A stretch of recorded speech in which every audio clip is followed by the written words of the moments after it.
Mesdames, Messieurs, permettez-moi tout d'abord de m'associer au souhait de cordiale bienvenue à mon nom propre et au nom des familles des victimes du naufrage du bateau le Joola.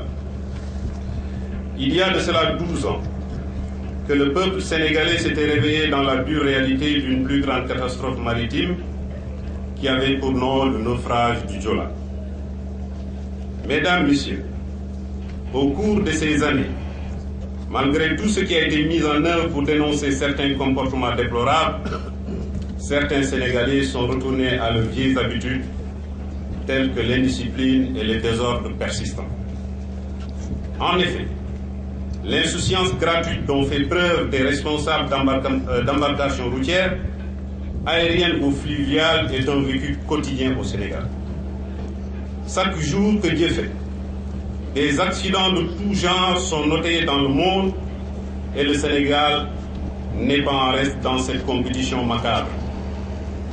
Les responsables et utilisateurs de ces engins que nous sommes continuent à risquer nos vies et celles des autres avec une désinvolture déconcertante. Seulement, lorsque la somme de tous ces dérapages conduit à des événements tragiques, on évoque le démon ou le diable et on l'accuse en lui imputant la responsabilité. Or, on oublie souvent que les vrais démons, ce sont ceux qui grouillent dans nos cœurs et esprits, et c'est là où doit se livrer notre combat. Mahatma Gandhi Dixit. Aux personnes qui suggèrent qu'il est temps d'oublier le Joola, nous répondons que tous les peuples frappés par des tragédies commémorent leur mort et l'exemple des Américains qui honorent chaque année la mémoire des victimes du 11 septembre 2001 en est une parfaite illustration. Le Japon a connu son jour noir de Hiroshima et Nagasaki, qu'il n'oubliera jamais. Tchernobyl n'a pas oublié sa catastrophe de gaz contaminant. Le Sénégal, lui, doit retenir le naufrage du Joola, une page noire de notre histoire triste, écrite par nos propres mains. Dans ce désastre, qui n'a pas perdu un frère, une sœur, un père, une mère, ou tout simplement un être qui lui est cher? À ces personnes sans cœur, que nous qualifions de démons de l'insouciance, de l'ignorance, nous leur disons que le Sénégal ne saurait, sous aucun prétexte, se laisser aller à une certaine insouciance. Et jamais, et je répète jamais, le Joola ne sera oublié. Aujourd'hui encore, c'est l'occasion de rappeler aux Sénégalais de tirer les leçons du Joola pour un changement de comportement. Cette introspection, ce regard attentif sur soi nous aiderait à mieux prendre conscience de ce que chacun de nous peut faire pour éviter qu'un tel drame se reproduise. C'est pourquoi, d'ailleurs, nous demandons l'érection rapide d'un musée mémorial à Dakar et à Ziguinchor pour s'y recueillir et se souvenir. Concernant Ziguinchor, le gouverneur ainsi que le maire sont disposés à nous accompagner dans ce projet pour le choix et l'octroi du terrain. M'adressant aux enfants orphelins, je leur demande de retenir cette leçon d'un penseur qui disait, je cite, « Dans la vie, les épreuves ne sont jamais destinées à te briser, mais à te rendre plus fort. Tu dois être blessé pour grandir. Tu dois perdre pour gagner, car les plus importantes leçons de vie, tu les apprends à travers la douleur. » Fin de citation. Alors, je vous demande de ne jamais se laisser dérouter, de maintenir le cap malgré le sentiment d'injustice qui continue d'animer certains parmi vous, car tout le regard de l'espoir repose sur vos frêles épaules, et réussir pour vous constitue la meilleure manière d'honorer la mémoire de vos très chers parents disparus, mais aussi d'assurer la relève de toute une nation. Mesdames, Messieurs, nous ne cesserons de le rappeler. Au lendemain du naufrage, 1900 orphelins mineurs ont été recensés. Et l'État s'était engagé à les prendre en charge jusqu'à leur majorité. Ainsi, une loi expressément rétroactive portant création de l'Office national a été votée, promulguée en 2006 et qui prend effet à partir de 2002.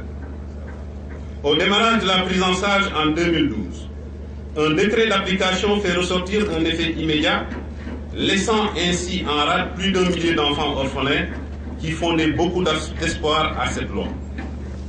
Face à cette injustice, nous demandons à l'État, dont la responsabilité civile est pleine et entière dans ce naufrage, de respecter au moins la hiérarchie des normes juridiques en rétablissant ces innocents orphelins dans leurs droits pour qu'enfin aucun enfant ne se sente ignoré, ni oublié, ni abandonné.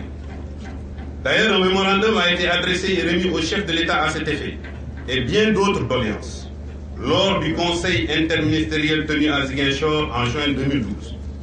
Mais malheureusement, rien n'a été fait jusque-là, avec tout l'engagement pris devant les familles de victimes et tout l'espoir que cela suscitait, surtout pour un chef d'État qui connaît bien ce dossier depuis qu'il fut ministre des Mines, ministre de l'Intérieur, Premier ministre, président de l'Assemblée nationale sous l'Ancien Régime.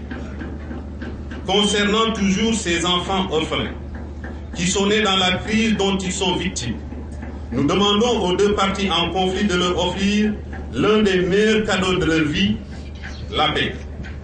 Car nous sommes condamnés à vivre de plus en plus ensemble, alors nous avons la responsabilité, l'impérieux devoir à nous consacrer sans relâche à cette tâche de tisser nos différences et à ne jamais en faire des différends.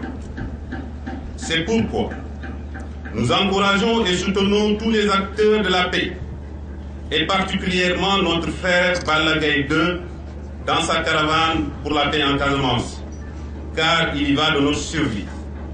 Ce projet de paix perpétuelle peut utilement inspirer notre foi en l'avenir et armer notre volonté de ne jamais désespérer de la paix, car l'œuvre qu'elle requiert, comme l'art du tisserand, est une œuvre de patience.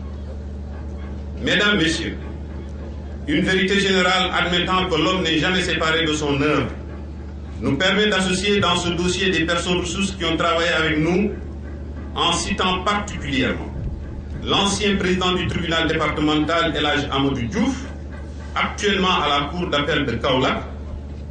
Ce magistrat de haut niveau a, par la maîtrise de son art, facilité tout le processus d'indemnisation avec à sa clé plus de 1200 jugements d'hérédité confectionnés et délivrés.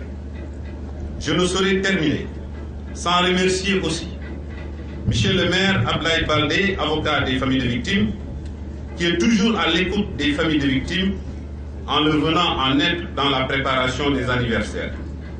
Monsieur le gouverneur Cheikh Tidiane Dieng, qui, grâce à sa maîtrise de la chose publique, a réussi à unir les familles de victimes au sein de l'association locale, sans oublier ses prédécesseurs, Léopold Wade et Mambiram Sarr.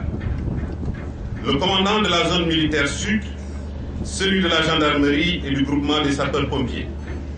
Et enfin, M. Sen, inspecteur de la jeunesse, pour son travail remarquable en direction des orphelins du Diola. À tous, Dieu vous revaudra cela un jour. Nous souhaitons à tous un bon retour dans vos foyers respectifs, en restant les porte-étendards de cette lutte contre l'oubli pour un changement de comportement. Je vous remercie de votre aimable attention.